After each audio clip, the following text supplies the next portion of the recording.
So now let's talk about being the boulder, B-O-U-L-D-E-R, a huge ass rock that's gonna roll down a hill. And Newton's first law says that once that boulder starts moving, an object in motion will remain in motion until acted upon by an outside force.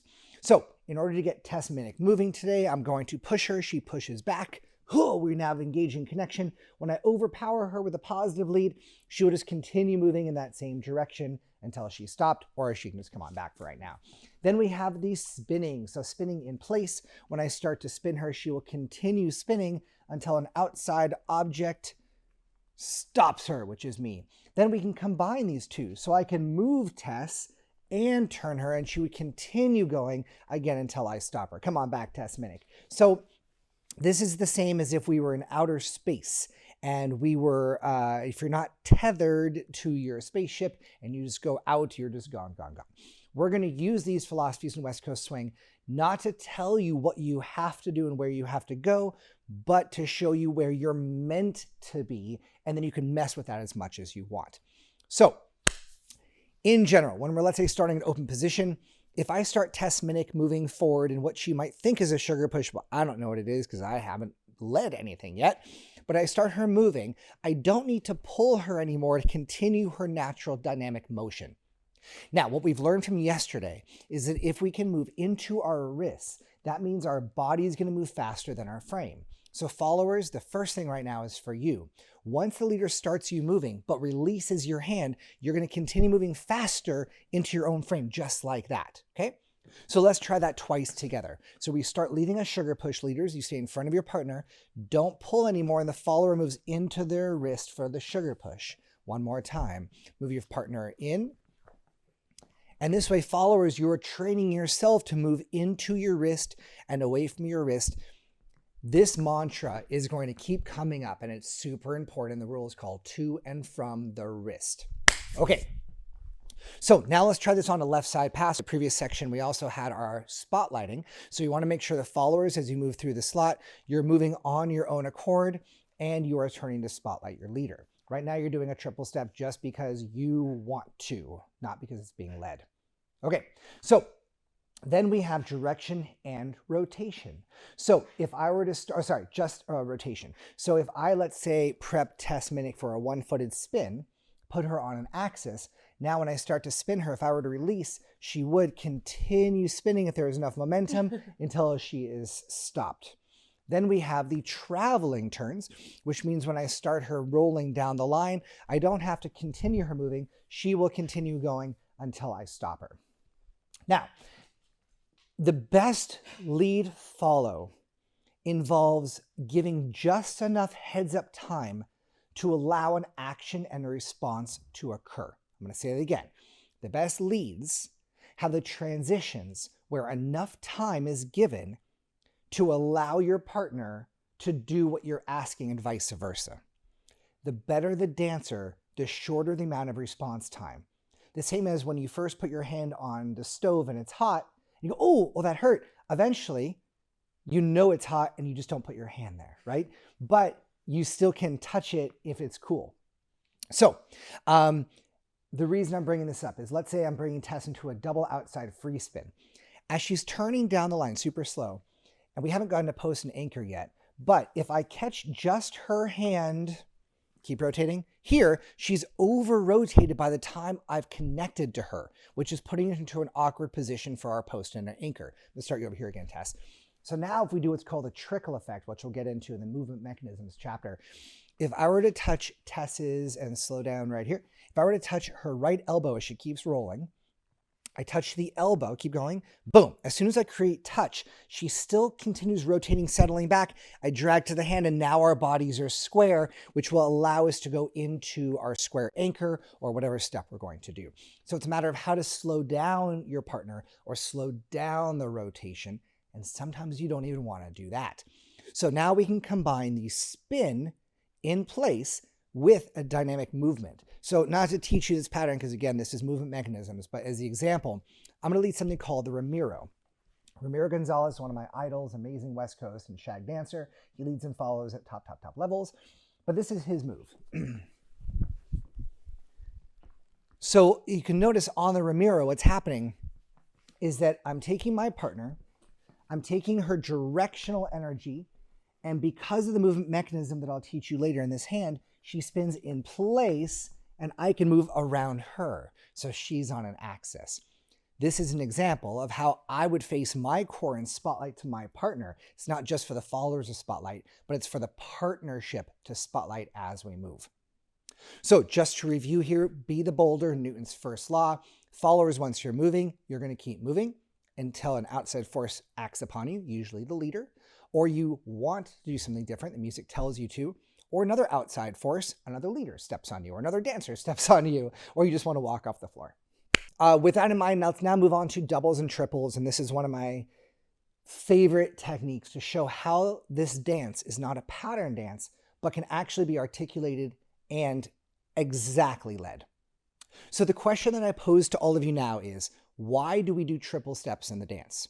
Was it your first teacher, like mine, said we do double, triple, triple, and that's the dance, and so you do it?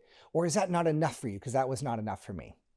So here's how I quantify a double versus a triple. Let's say we're in open position and I initiate my partner to start leading. I pull, she pulls back. I lead her to move forward. Now everything is in walks. Everything's in walks because the music goes boom, ba, boom, ba. 4/4 time, 2-beat increments. Everything is walking. As of now, if the follower wanted to triple step, let's say on a left side pass, it would be because of her own choosing. But let's say we're not leading a triple, so you're just going to walk. So we have walk, 2, 3, 4, 5, 6. Walk, 2, 3, 4, 5, 6. Again, walk, 2, 3, 4. One more time. Walk, 2, 3, 4, 5, 6.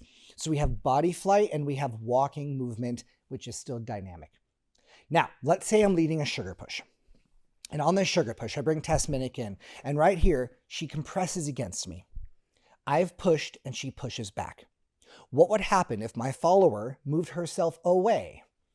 Well, if I haven't led an additional positive lead, she would be a bad follower, or she'd be a follower who's doing that on purpose. Those are the two levels. So when a pro does it and they're at the top level of their game, you're like, well, they wanted to back up and they would tell me at the same time through the connection. But this is, let's say, at the low level right now. So if Tess were to back up on her own, she's being bad follower. Let's say Tess was ultra heavy and pushed more than 2 pounds of pressure. As a bad follower, that would mean that she is unable to control that 2 pounds of pressure. This is sort of relevant to the baby snake philosophy. If you're hiking and you see an adult snake, it's less dangerous than a baby. The baby rattler is going to give you all of its venom, just like the baby dancer is going to give you all the pressure because it cannot figure out how much pressure to give. So now, if Tess is going to give me not too much pressure, not too little, she's balanced at 2 pounds of pressure. Now, what's bringing all this together, we don't just have 2 partners in this dance. We actually have 3. We have a leader currently, a follower currently, and the music that we're listening to. Now, we can't stop our movement because the music hasn't stopped. We're not hitting a break. So when Tess's body comes forward and she hits this wall of my connection, her feet have to speed up and they go do, do, do, do, do, do, do in place as she continues pushing against me. The energy releases through our feet of the music that we're dancing to. So let's try this all together. We're going to do a sugar push, just 2 steps, and then followers are moving into your wrist, and then you're going to speed up your feet. So we go walk, walk, digga, digga, digga, digga, digga, digga. When I give a positive lead, then she would move back. Let's do that again. Walk, walk, digga, digga, digga, digga. If I give a negative lead by myself, I can leave her there and I can move backwards. Yeah.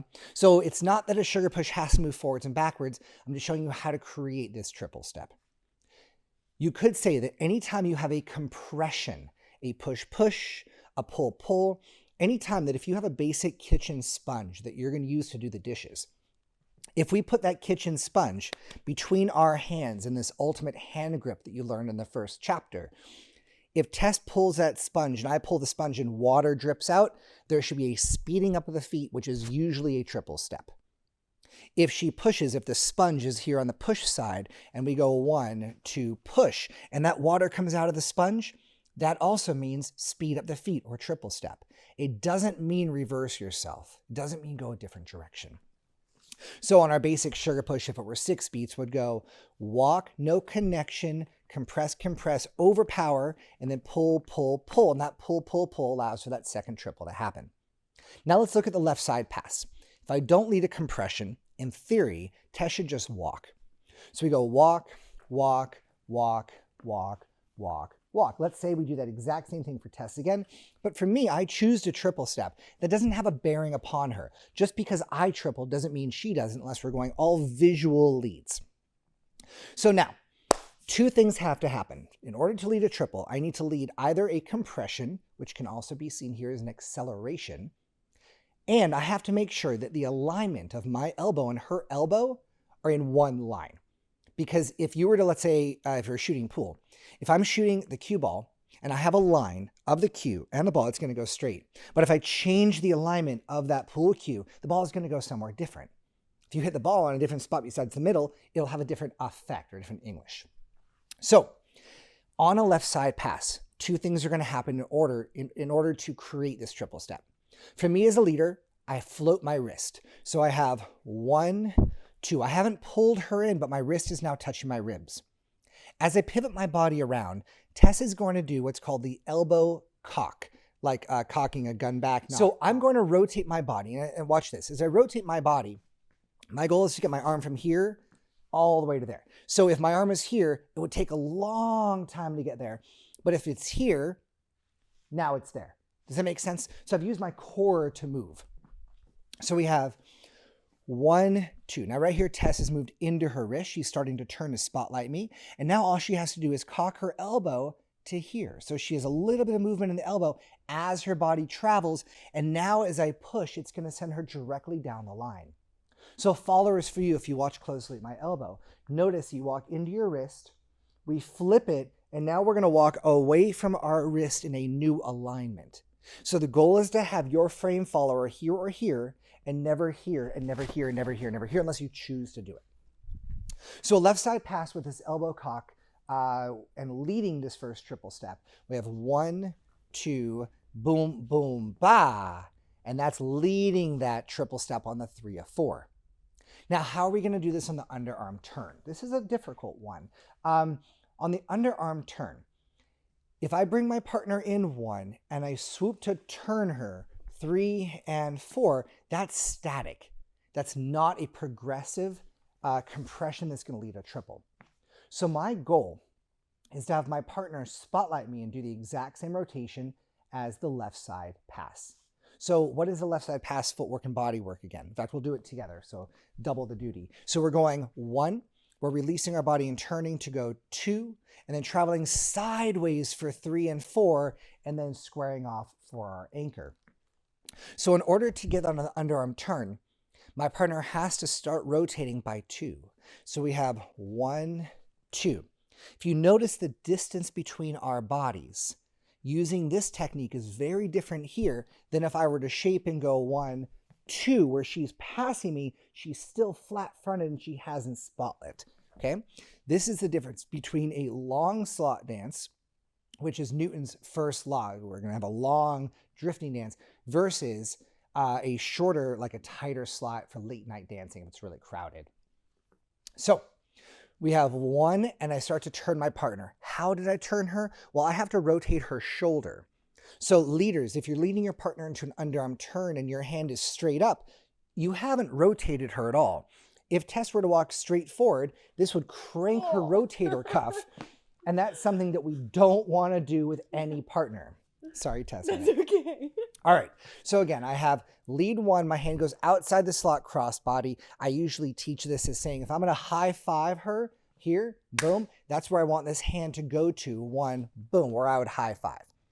So from here, now the goal, in fact, let's switch this around. Followers, you are now going to do what's called a hair comb, which means you take your hand from here and you bring it to your ear. If you bring it lower, it hurts the leader shoulder. So you're going to go here to here, and it's not going to impact your body. The goal on this arm motion, 1, 2, the hair comb, is now you can see, in fact, let's move this way.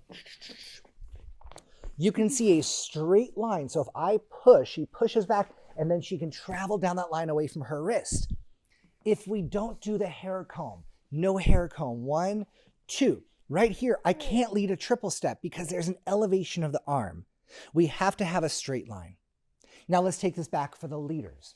Leaders, if I lead my partner 1 and I turn her on 2 and she combs her hair on 2 and to 3, and go ahead and take one more step to the 3. Right here, what's going to happen is I'm going to push down the length of the slot. I'm not going to push down towards the earth. Down towards the earth hurts her shoulder. Down the slot does not hurt. You can think of this as America's pastime that no one plays anymore.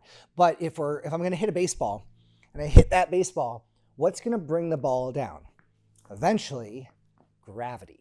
Yeah? Because the earth is sucking us back down to it, saying, don't leave. So if I push here, just like the height of that ball, eventually it'll hit the ground and go down to parallel to the floor. But you don't want to just bring the ball down. You still want it to be a home run. Man, dated analogies. Fun. Okay, so this is how to create the doubles and triples. Now, just because you lead a compression doesn't mean it's going to be a triple step. It can just be an acceleration of the feet.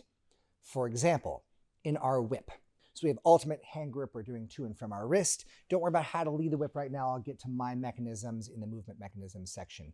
But here, when Tess goes back into my hand, if she were to do, let's go with an old school whip. Let's say from the 1970s, 80s, 90s, and early 2000s.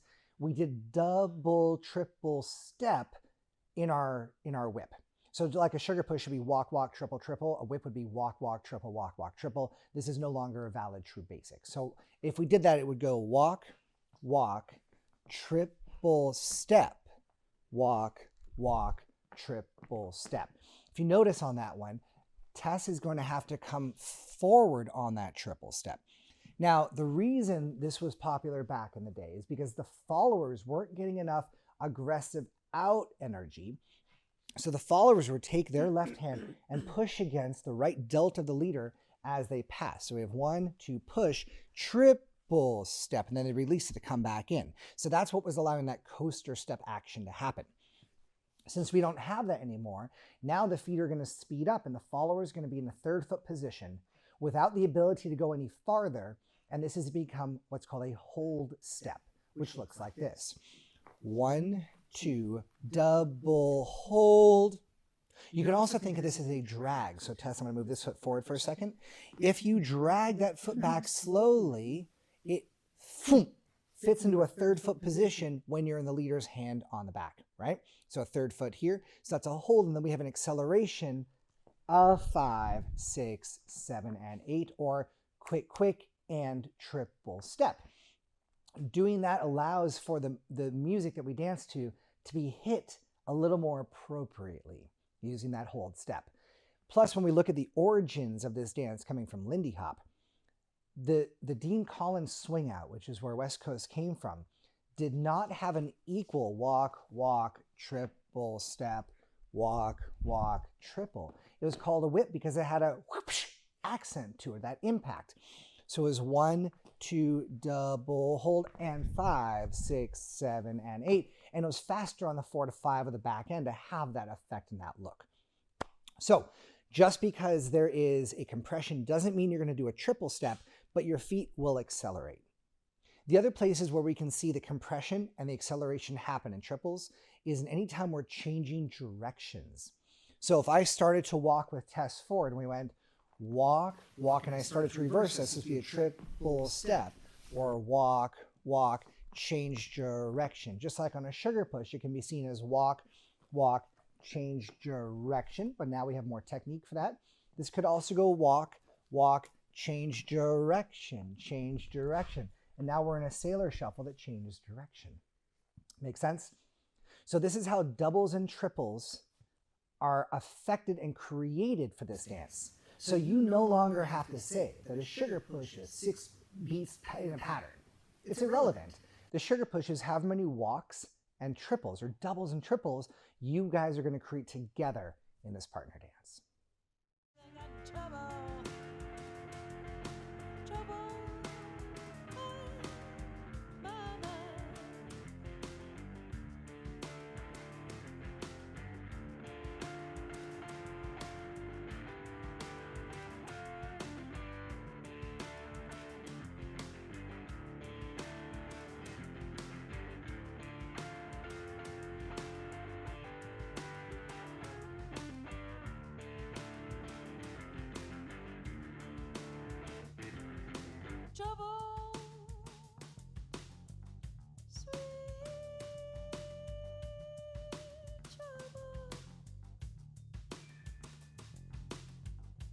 I got trouble on my mind.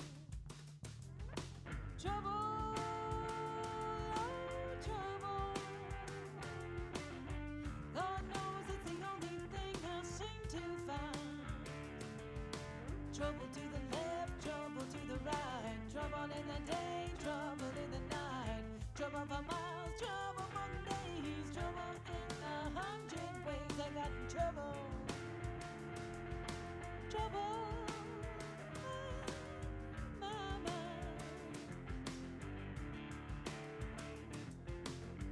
Every morning when I wake up, I got trouble in my makeup. It's jumping around my brain, it's pumping through my veins. I got a rumor in my mind. It's crawling on my skin, it's hiding in the wind. I know 1,000 ways to die. I need you now, I got a sick need.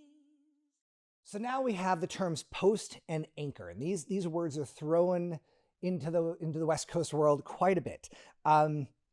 For me, for Doug Silton, post is the first initiation of the anchor. So without a post, you can't have an anchor. If we're in a boat and maybe we're drinking beer, maybe we're fishing, whatever it is, but we want the boat to stop, we take the anchor, we throw it off the boat, and it goes down and it hits the ground. And then the boat can move around that anchor, but it's grounded. It's definitely grounded. So our post in open position for us is going to happen on 4 and. I'm also going to show you how you can have a 4 post. But for most of the West Coast swing world, it'll be on 4 and. Check this out. On a basic sugar push, a 1 and a 2 and a 3 and a freeze. On 4, I've moved forward because that's a positive lead with my body, and she's accepting that lead and has moved backwards. At this moment, I'm moving forward and she's moving backwards. We don't have a post. But on 4 and, when she settles her weight and I put my hip back, now we have stretch. Does that make sense? Then we can have our compression, which makes our feet speed up, which goes triple step. Yes? Watch that one more time. Count it with me. And a 1 and a 2 and a 3 and a 4 and that and is where the post is. Everything else after the post is our anchor, or anchor step from back in the day. This means that once we have this post set, the follower can move anywhere they would like. I think of this as the hula hoop technique, and thank you to Sheena Beckman King for this information. But if you pretend that you have a hula hoop around your body and we're in our post, I can move my body in that hula hoop. I can physically go through the hula hoop action, but we're going to maintain that same post pressure. So if we've said we're going to have a 2-pound pressure stretch, or a 4-pound pressure stretch, or 1-pound pressure, we're going to honor that and maintain that same pull structure. So now what if you wanted to have a post on beat 4, since lots of instructors say, hey, 1, 2, 3, and post, or on a whip, 1, 2, 3, and 4, or 5 post instead of 6 and be on 6. If I were to move my body backwards into 4 instead of forwards into 4, I could create a post on 4. It would look like this on a sugar push. 1 and a 2, 3 and 4. Now we're posted on 4, and the anchor develops on 5 and 6. Yes? If you look at the spacing here, hi puppy, on my basic sugar push, I'm moving Tess 3 and 4. 4 and's the post, and then we have a 5 and 6 anchor. Notice how we're almost in the middle of your screen versus 1 and a 2, 3 and 4. Now we're posted on 4, not 4 and develop the 5 and 6 anchor. So you can see how the trajectory changes. If you're dancing short slot, you post on 4. Long slot, post on 4 and. A left side pass, Doug's version. I'm going to start Tess at the edge of the screen. If you notice, this left side pass, traveling on 4, takes up the entire screen. Now we're on the other side. If I do that exact same thing, we spotlight, we share space, and we're back over here. But if I do a short slot left side pass, which looks like this, 1, I move 2, 3, and 4. Now we've bent the slot, we've posted on 4, and we have a short box slot instead of a long slot, so we can develop that 5 and a 6 there. So it's not wrong to post on 4, it's not wrong to post on 4, and you post wherever it makes you happy. My goal here is to show that just because you say 4 doesn't mean you're posting on 4. You should be able to post when your weight is settled away from your partner and vice versa. As long as we're still moving in trajectory together, you do not have a post. Is it possible to get a post doing that? Yeah, because you can do it with your hand, your bicep, etc. But if we're going to use our body lead, body mechanics, it'll be on 4 and for most of you. On a whip, if we have a 1 and a 2, 3 and a 4, 5, 6. If I've come at all towards my partner on 6, by the time I settle back, whoop, it's 6 and then we can develop the 7, 8. If I step back on 6, 1 and 2, 3 and 4, 5, back, now we're posted on 6, and we can develop our 7 and an 8. This came from, let's say, the Dean Collins Lindy style, where we have a 1 and a 2, 3 and 4, send back, triple step, and that caused a swivel to happen. So in Balboa and in Lindy, this torque mechanism said, hey, we're going to do something with that, so we want to get there a little earlier, and that's why that happened. So with the post and anchor, it is definitely true that a post can move. So let's say I set a post on 4 and. A 1 and a 2, 3 and 4 and. Now we've set a post, and now I can do a traveling anchor. I can switch this pull compression to a push. We can go triple step, and then settle back for our and to move forward on the 1 again for the follower. You can take that, actually I'm going to start you on the other side. You can take that exact same post to 3 and 4 and we can migrate to the side, 5, 6. This is all through micro lead follow, and you'll see how to lead these in the movement mechanisms chapters from my intensive. But for post and anchor, just remember that if you look at the word anchor, the first pixel of the letter A, that is where the post starts.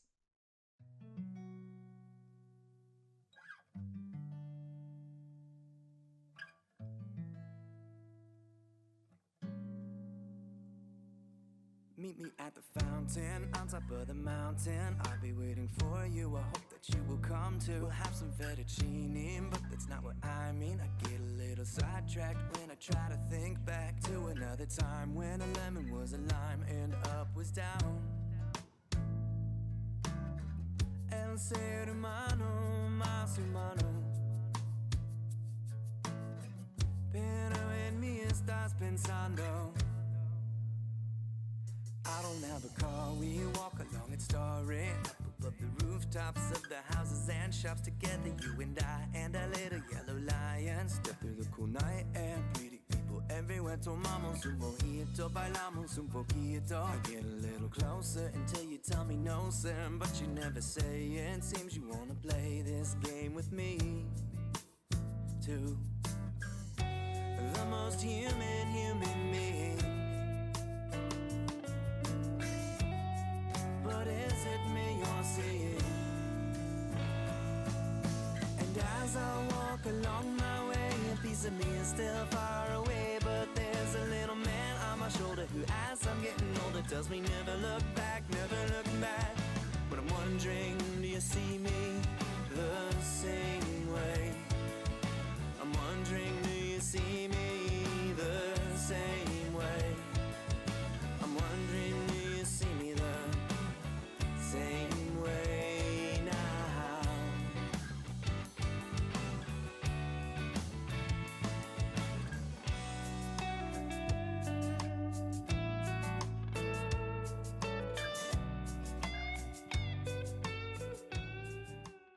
Now, centers of movement.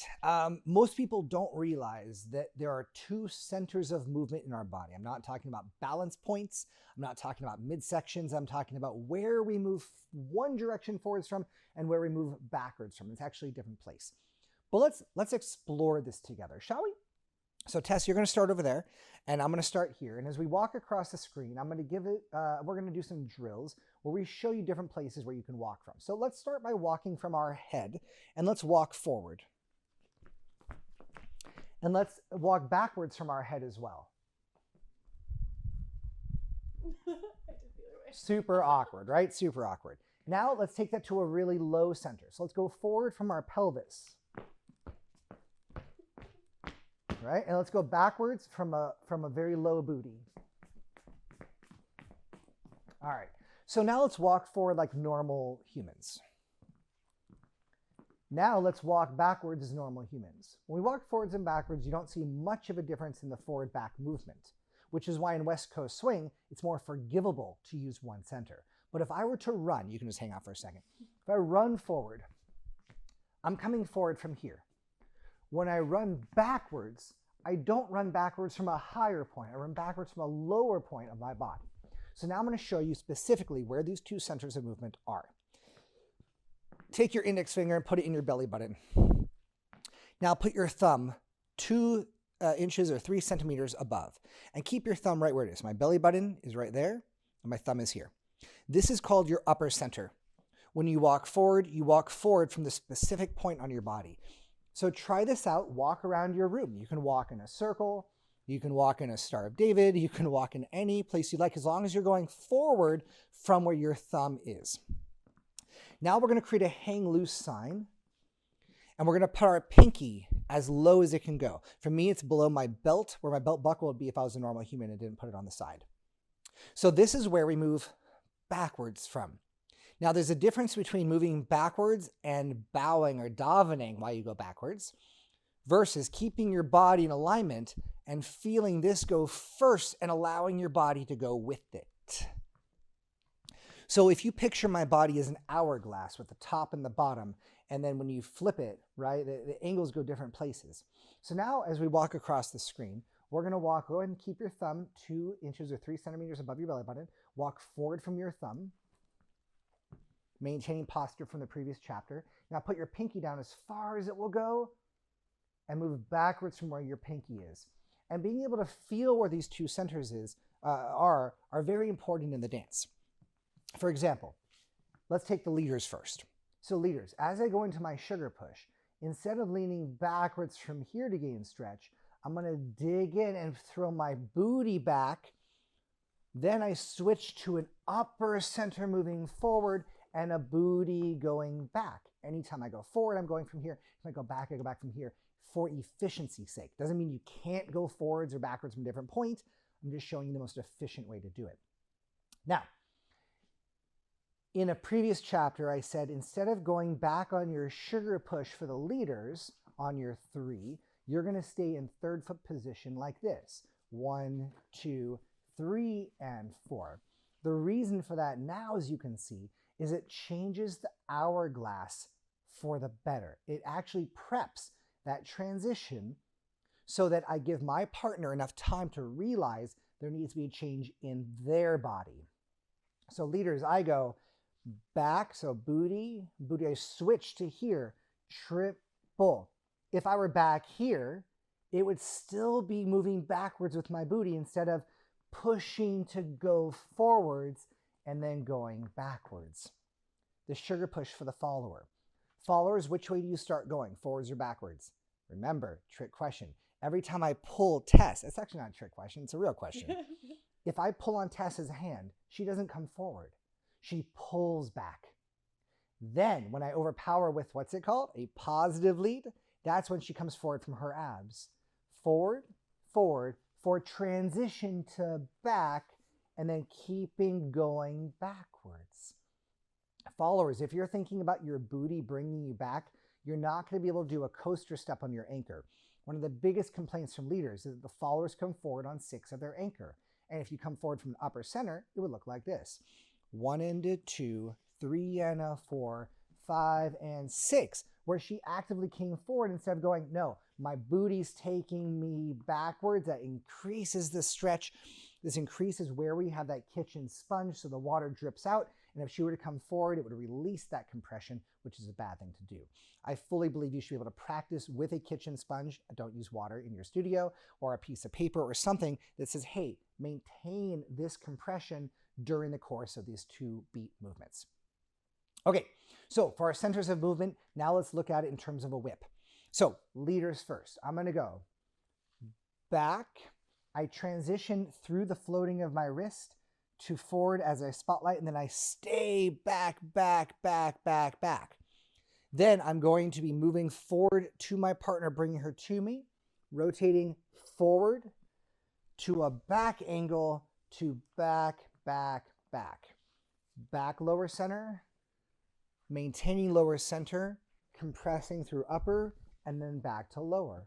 Followers for you. You're starting with a lower back center away, upper center moves forward, booty, lower center goes backwards, upper center goes forwards, booty goes backwards.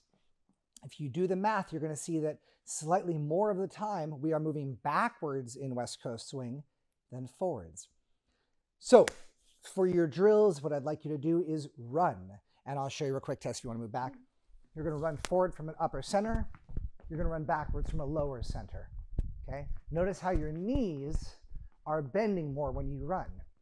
Then when we walk West Coast swing speed, we can bend and straighten our legs as we go forward from an upper center, and then we have our booty going back. If you were doing this with a partner, easy way to do this is, Tess, stand behind me for a second. I'm going to try and move forward. Go grab my belt.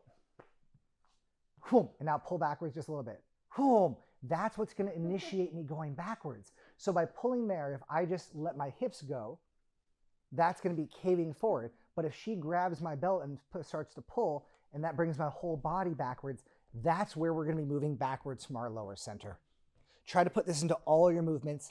Upper center, lower center, hourglass. Okay, how to walk. Now, one of the great things about West Coast swing is that it's so slow that most of us think that we can just, we can get to a certain level of dance by walking the way we normally walk. And by we, I just mean however you walk, whether it's out here or engaged or grounded, you get to a certain level. I'm going to show you how to walk better.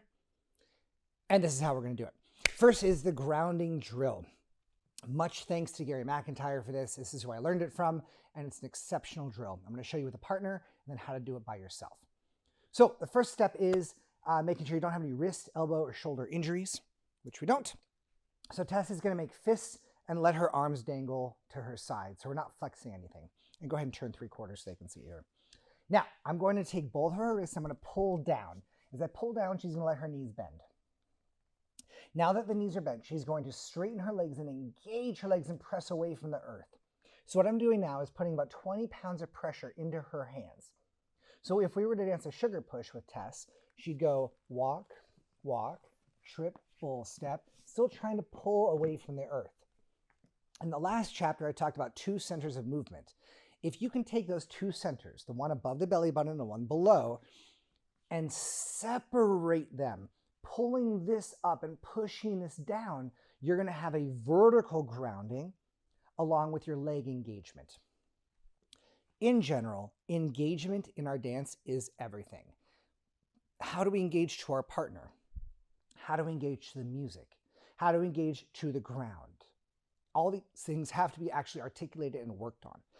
So when we do the pull your partner's arms down and they push away from the earth, we are working on engaging our legs and engaging the muscles. So if you're doing a bicep curl and you're just like, oh, here's a bicep curl, it's not the same as if you're flexing and actually working that one muscle with isolation.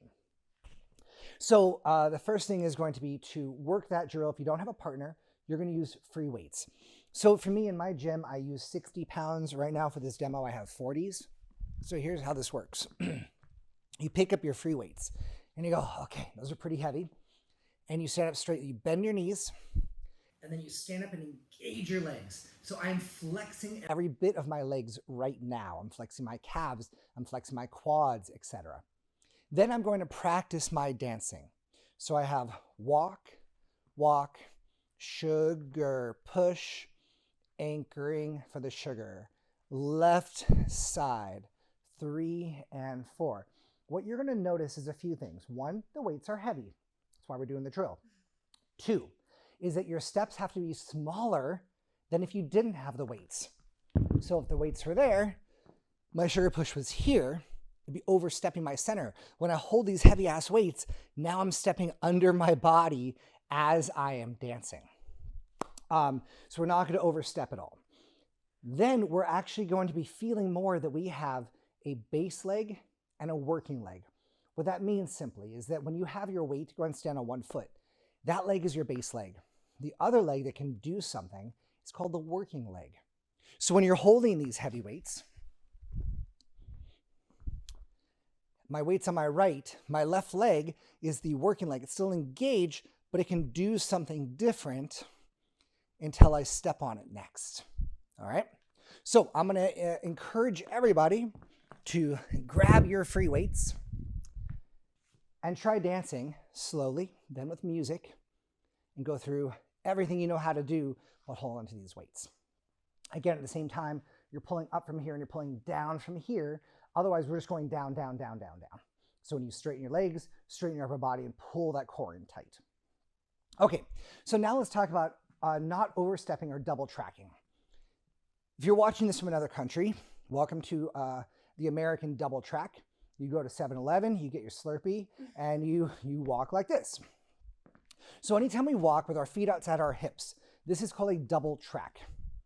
Double track, single track, single DUI track, right? So you don't actually have to have your feet directly under your body for a single track, just under your hips. So this is a single track. This is a single line. Do you see the difference?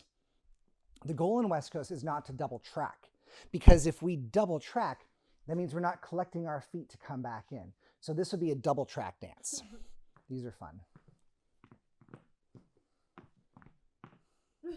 So there's no collection of the feet. Someone takes this video outside of context. And yeah. So every time we step, we want to make sure that we're committing weight underneath where our core is at. If you've ever danced on a really fast floor, the way not to fall on a really fast floor is to take the steps of the size you need. Versus if you step bigger on a fast floor, you're gone. Okay. So no overstepping, no double tracking. And what you're going to notice here, I'm going to show you the most common example of overstepping is for the follower on beat 2 of the whip. So what most followers in the world, well, actually, let's do the appropriate one first. So we have super small engaged steps. We have 1, 2. If you notice, Tess has not reached my body by beat 2. It's perfect. So if she goes small 1, small 2, and then travels backwards, her body has body flight through the whole first half of this whip. If Tess were the standard follower on the West Coast swing circuit, watch the size of this 2. 1, 2. She's way over past where I'm at. Now, why is this bad? Well, first of all, she's overstepping her center, and this is going to give turn in this particular instance as well. So she's trying to get somewhere because she thinks this is a whip. I don't know it's a whip, but let's try it again. So the bad version, we go 1, 2. Okay. Now she's hit that wall, and that triple step is going to have to redirect and go forward. That's the first thing wrong with it. The second thing wrong with it is because of what leaders generally do. Leaders, we are taught, go back on your 1. Then we lead a whip and we go side forward. For some reason, all of a sudden, we're no longer following the directional control, her body energy, which is Newton's first law still. So leaders, if you're going side forward on your whip, and I know you're all saying, but Doug, I don't do that. Yeah, you do. We all do it at some degree, okay? So it's just a matter of working on it so that you're actually not doing it. But if Tess does her bad version, I do my bad version, 1, 2, 3, and 4, it becomes something else. So now if I step back and I take my steps below my body, and Tess does the same, we have 1, 2, 3, 4, 5, 6, 7, and that's a whip without overstepping and without double tracking. Now, in general, we collect our feet in order to move. So Tess, I'm going to put your booty towards the camera. We're going to do a sugar push, and if you go to an A frame for me, 2, 3, and 4, if we just go to here. Let's say we hit a break here. Now, instead of just moving forward, so if Tess just moved forward from here, boom, not making finals. But if we can collect our feet and then move forward, now we are single tracking. So leaders for us, we usually do something like this. 1 and 2, 3 and 4, 5 and 6, 1, which is not attractive because it's not efficient. Then I do the same movement, 2, 3 and 4, 5 and 6, and I collect, and all of a sudden it's going to look a lot better and feel better, not just to me, but to my partner, which is what I really care about. Now, there are times when you don't need to collect your feet to move. For example, if we're going into, let's say, a rotation. So if I bring Tess by and we have a 1, 2, and hold, and I bring her right back down the line, if you notice there was no collection. Could Tess collect, like in a Balboa basic movement used here in West Coast? She could collect her left foot to her right foot and then send herself back out again. But it's not necessary.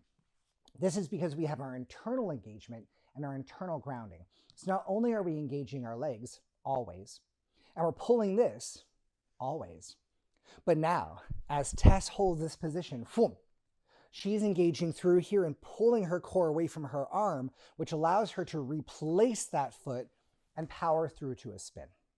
So there are always exceptions and there are always rules. They go together. There's no solid ground, and so I learned to swim,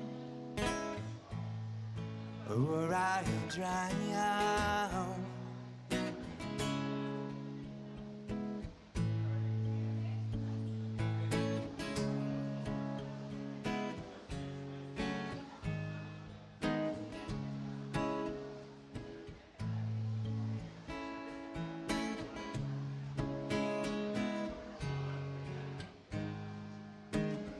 I love the things I used to count on.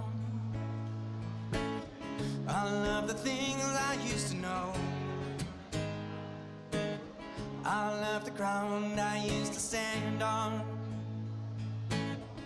Slipped away into the ocean. The world is made of water. There's no solid ground, and so I learned to swim, or I drown. The world is made of water. There's no solid ground, and so I learned to swim, or I drown.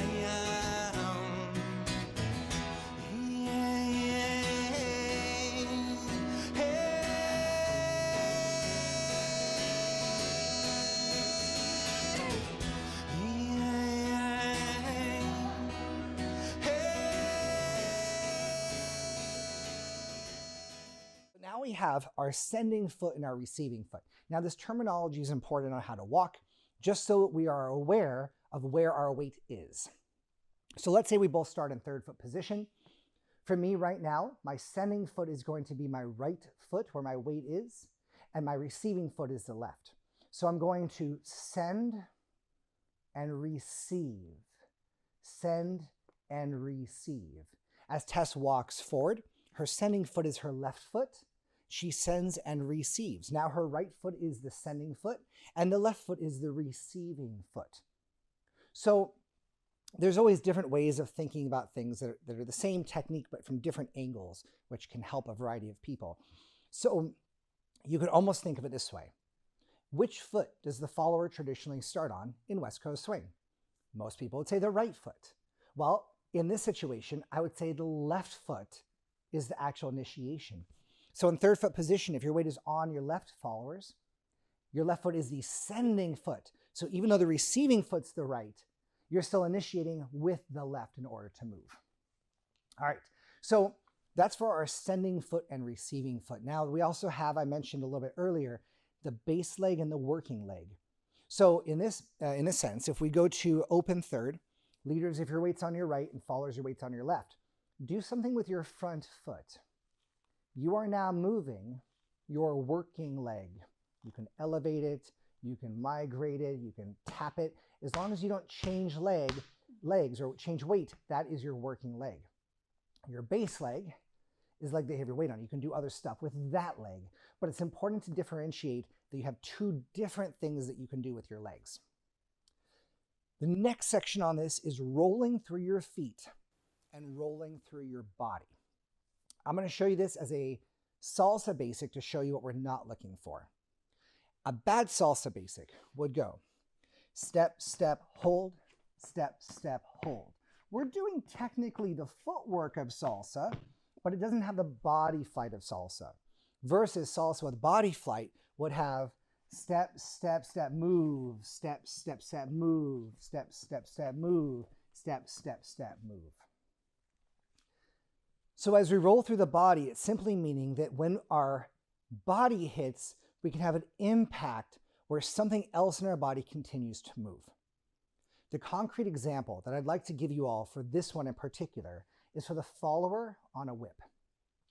Leaders, in the beginning of this intensive, I was talking to you about where to hold your follower in closed position.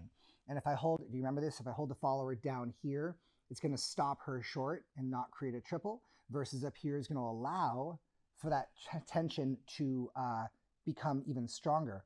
And now you can see that it's because of the lower center moving backwards. So here, if I were to catch Tess on the low back, 1, 2, stop, this would mean there's no more roll of her body through space. Is this bad? No. It just simply means that in this particular instance, I want her to stay there and not move so I can do something else. So now on the whip itself, as long as I'm catching Tess on the upper back, she can roll her booty slightly backwards to fill that hula hoop. And then I can still maintain that control, and that's how we can intensify our connection. This is why leaders, we never lead by a joint. We lead by areas around a joint. And the same way, wherever I hold my partner, I want to make sure that they can move their body because of how I am integrating my connection with them. A very easy way to see the rolling through the body. And at the same time, we're going to be using positive, negative, and rotational leads. We're going to come closer to the camera. I'm going to show you all something in closed position. So, actually, I'm going to turn right to here. Reflexology-wise, if you have a foot massage, someone pushes on a particular specific part of your foot and it goes to your kidney or goes to your liver or to your head, and it has a certain impact. On Tessa's back, the upper part of her back directs to her upper chest. The pinky is her booty, and everything else is a small microcosm in here. So if I were to apply positively with just my index finger, that makes her chest pop out. So from a side here, I push with my index finger, boom, chest goes out. See that? If I do a negative lead with my pinky, which means you don't have to do anything yet, Tess, if I release the energy of my pinky, when I release the energy of my pinky, her booty pops out. That's a negative lead, right? So it's going to go either chest forward or booty backwards, but not moving anything else. So here's the chest forward, boom, and here's the booty backwards, boom. If we do those at the same time, if her chest goes forward and booty goes backwards and stops, now this is ready for me to roll my fingers and create a body roll. Does that make sense? So now just watch the hand on the back. And I would never actually release the pinky, but just for the view here, it's going to go 1, 2. Most leaders try and lead a body roll using their frame and using their own body and going big body roll. But all you have to do, leaders, is release the pinky. Here, I'm getting closer for you. Release the pinky and push the index finger. So it's that motion is going to initiate a super light responsive body roll, okay? So where you touch your partner in terms of where the movement goes is very important. This is not just for the leaders. Again, you'll see this in the movement mechanism section, but when the follower wants me to go somewhere, for example, Tess, you're going to lead me into a whip. And I'm starting on that side, actually. So on this whip, Tess is trying her hardest to send me out, but I'm turning it into a closed circle. Now, how did I do that? Well, all I had to do was pinch my elbow around her forearm, and then I put my hand onto her tricep. That pushes her around and pulls me backwards. So we're using mechanisms on either side of a joint in order to have the same rolling feel. Now, we also have rolling through the feet, and this is super important. When we walk forward, let's do another walking drill. So Tess, I'm gonna have you start over there. Let's walk forward, and let's walk forward only toe. Toe, toe, toe, toe. Now let's walk backwards, only heel. Welcome to the most awkward ways to walk. Are there some dances that use these mechanisms? Yes. If you're a ballet dancer, you walk toe as you go forward. You don't roll your feet. If you're a hip hop dancer, there's lots of times when we use just our heels, where we use turn and we use heels in order to have that flex mechanism. But now let's walk forward heel toe. And we go heel toe, heel toe, heel toe. Now let's walk backwards toe heel, toe heel, toe heel, toe heel. Now let's look at the specifics of where we are walking. On the bottom of your foot, we have our heel. I've talked about the first third of the heel, the second third, and the third third. We're going to walk from the first third of the heel up into what's called the three-toe base. Some people have said, what do you mean by a three-toed vase? That's not what I'm talking about. It's called a three-toe base. Now I'm going to come down here and we're going to look at my foot together. So on my foot, you see my big toe, you see my second toe, and you see my third toe. If we draw a line between the three of those, Tess, can you hand me that pen, the green one? I'm going to draw on my own foot now. This is fun. This is what we did in the intensive. If I draw a line for where the big toe comes down, the second toe comes down, and the third toe comes down, where these meet, it's called the three-toe base. This is the ball of the foot. So we are not actually going to be dancing on the ball or walking on the ball. And when we roll our foot, we are rolling from the first third of the heel to here. So this is the section of the foot that, that we're using. Here you go, Tess. Now to put on the shoe. Now, if you are showing this to other people, you can use your hand. So if you look at where my third finger, my second finger, and my thumb meet, three-toe base, and here is the ball. Okay? Now, with that in mind, we're now going to walk and roll our feet. So Tess, I'm going to have you start back there. As we walk forward, we put the first third of the heel down, not the edge, but the first third.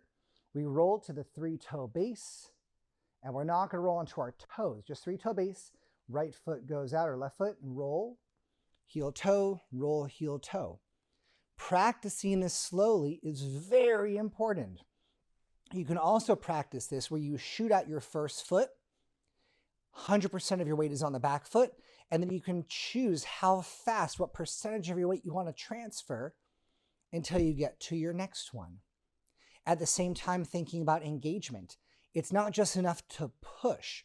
If you've ever ridden a bicycle, stationary or non, that has toe clips or has a shoe that can clip in, you can push and pull at the same time, which is twice as efficient as just pushing or just pulling. It might even be more than twice efficient. I have no idea. I don't know the number, but it's more efficient, okay? So just go with me. So now as we take our first step forward, we have our sending foot and our receiving foot. We're going to squeeze our thighs together as we roll. And this is going to be your engaged walking drill, except for one last step. Let's try this backwards now. So we go toe, heel, toe, heel, toe, heel, squeezing, engaging, sending foot, receiving foot. Now the last step on this to have that true Westie look is something called toe tracing. I'm showing the lower angle here. So toe tracing, I'll start here as a follower, is instead of lifting up the foot and walking heel toe, instead I'm going to drag my toe and roll heel toe. Drag my toe and roll heel toe. Now, if we do this well enough, it should look like we are dancing toe. So we go, drag the toe, heel toe, drag the toe, heel toe, drag the toe, heel toe, drag the toe, heel toe. Most dancers are injured not while dancing, but while walking in the world. Because because there's a curb and you're like, whoa, we're so used to dragging our feet and engaging, we're not used to actually taking our feet off the ground and having that articulation.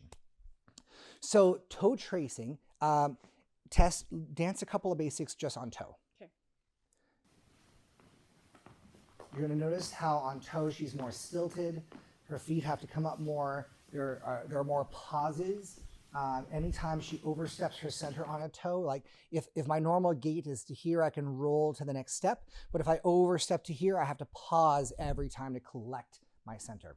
Now let's do the toe tracing and rolling through. So we have toe trace and roll through. And notice how right away we have that amazing body flight. We're also working on to and from the wrist, and we're working on leading our doubles and triples and everything else I've talked about so far. So that's how we're going to, in our walking drills, combine toe tracing, rolling through the feet and body, thinking about our base leg and our working leg, our sending foot, our receiving foot, definitely not overstepping and not double tracking unless you're trying to make an impact.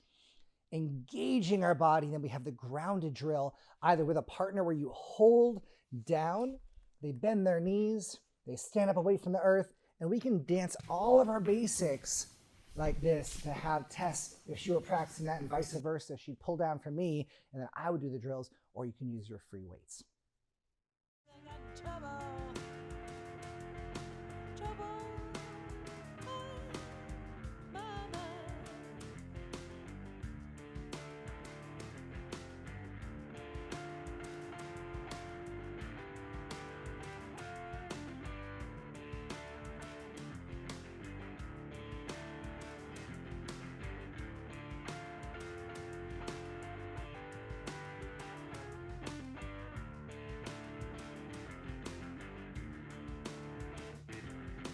Trouble,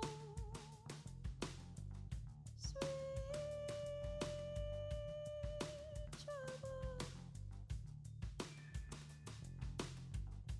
I got trouble on my mind. Trouble, oh, trouble. God knows it's the only thing I seem to find. Trouble to the left, trouble to the right. Trouble in the day, trouble in the night. Trouble for miles, trouble for days. Trouble in 100 ways. I got trouble. Trouble in my mind. Every morning when I wake up, I got trouble in my makeup. It's jumping around my brain, it's pumping through my veins. I got a rumor in my mind. It's crawling on my skin, it's hiding in the weed. I know 1,000 ways to die. I need you now, I got a sick need.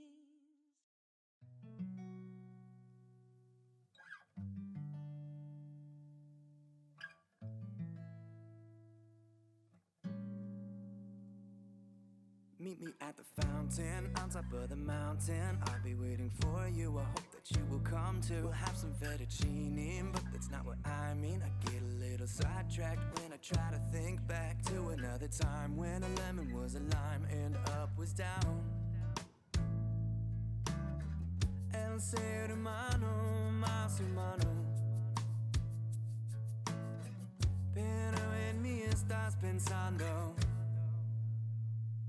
I don't have a car, we walk along its story, up above the rooftops of the houses and shops together, you and I and a little yellow lion. Step through the cool night air, pretty people everywhere. Tomamos un poquito, bailamos un poquito. I get a little closer until you tell me no, sir, but you never say it. Seems you wanna play this game with me too. The most human me. But is it me you're seeing? And as I walk along my way, a piece of me is still far away. But there's a little man on my shoulder who, as I'm getting older, tells me never look back, never look back. But I'm wondering, do you see me the same way? I'm wondering, do you see me the same way? I'm wondering, do you see me the same way now?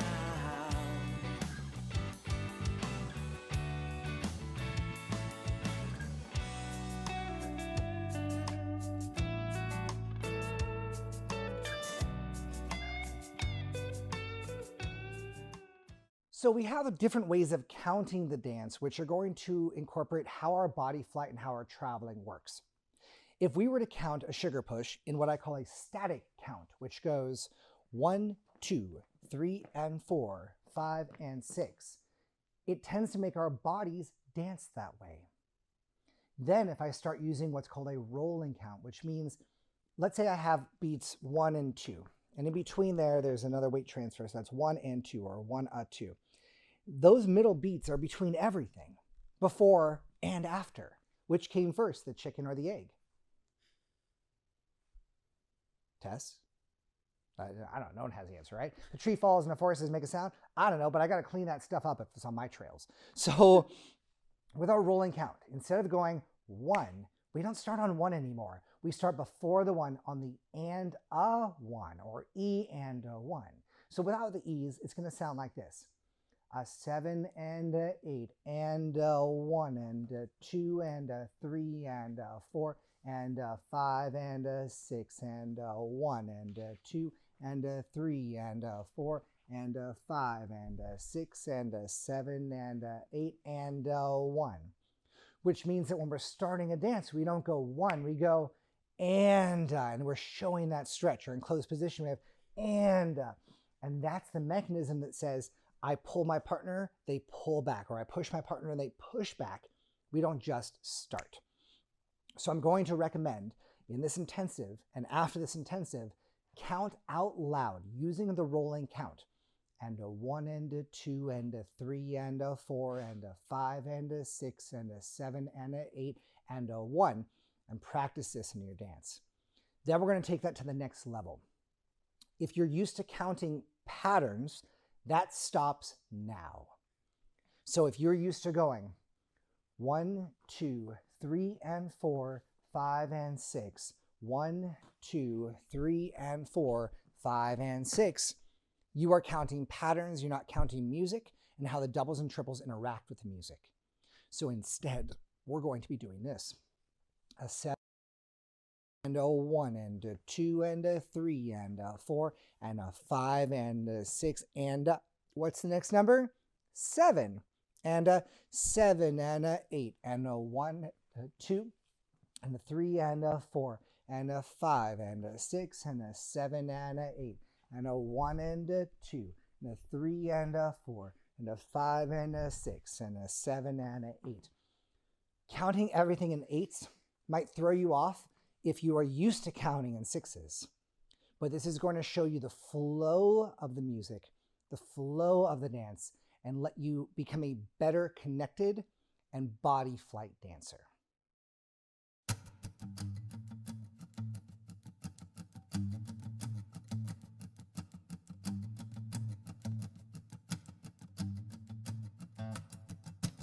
I broke your heart, then you broke mine. So I guess the punishment fits the crime. But baby, I've been thinking lately that I've done my time. So I'll say a fond farewell, and what the future holds, well, nobody can tell. But at least I learned a thing or two from living through this hell.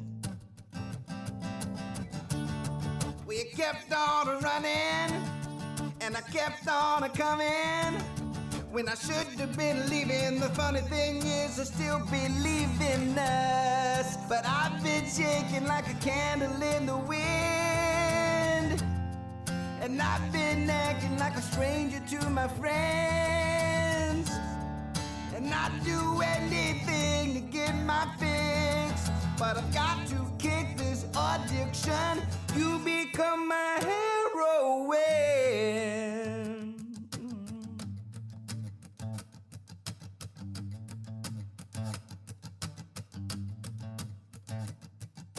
Now I had hopes that you were coming around, but you get me high, then you let me down, and for far too long I have played this clown. So this game of cat and mouse is coming to an end, 'cause I'm sick and tired and can't pretend. Baby, I don't wanna be your friend.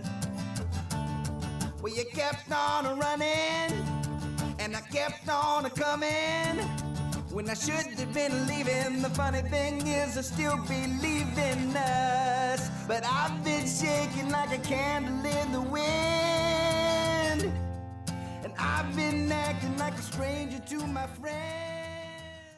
What if we were lost at sea, on a boat, just you and me? No cell phones and no society, and the world just let us be. We could sleep all through the morning, talk all through the afternoon, and dance all night under the silver moon. Oh, oh, yeah, yeah. I feel your body sway, I'm lost at sea.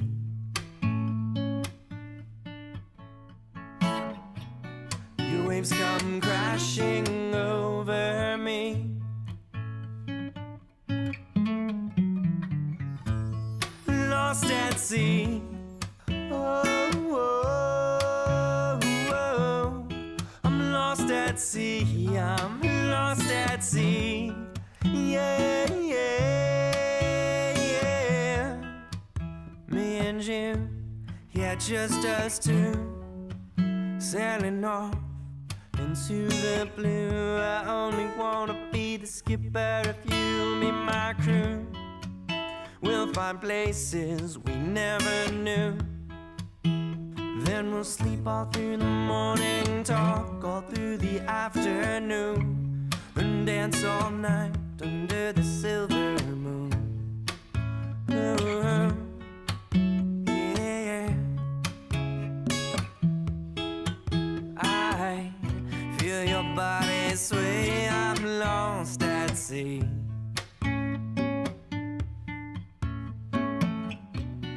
Your waves come.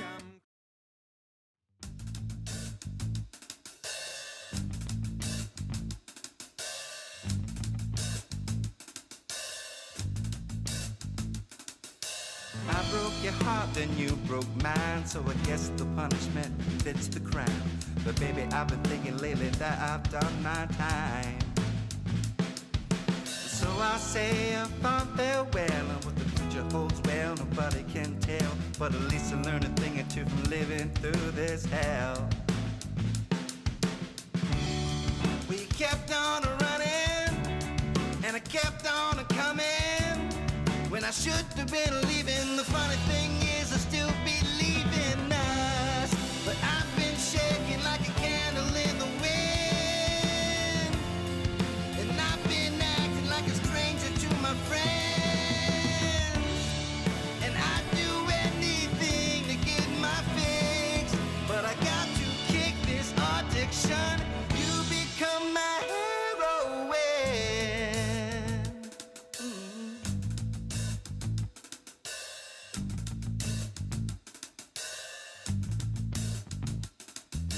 Now I had hopes that you were coming around, but you get me high, then you let me down, and for far too long I have played this clown. So this game of cat and mouse is coming to an end, 'cause I'm sick and tired and can't pretend. Baby, I don't wanna be your friend. You kept on running, have been leaving. The funny thing is I still believe in us, but I've been shaking like a candle in the wind, and I've been acting like a stranger to my friends.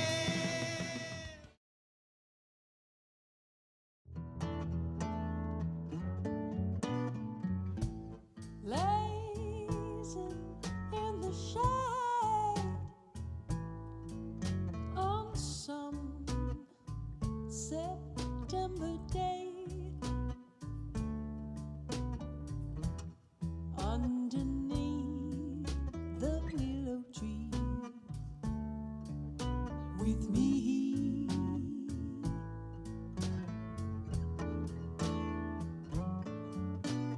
Floating down the blade, colored leaf on parade, but it don't mean anything to me.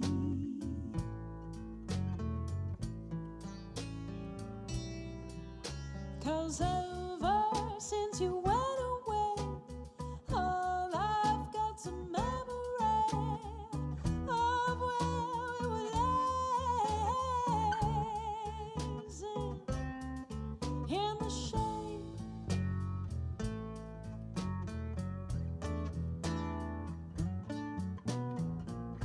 I still remember how we used to find familiar faces in the sky,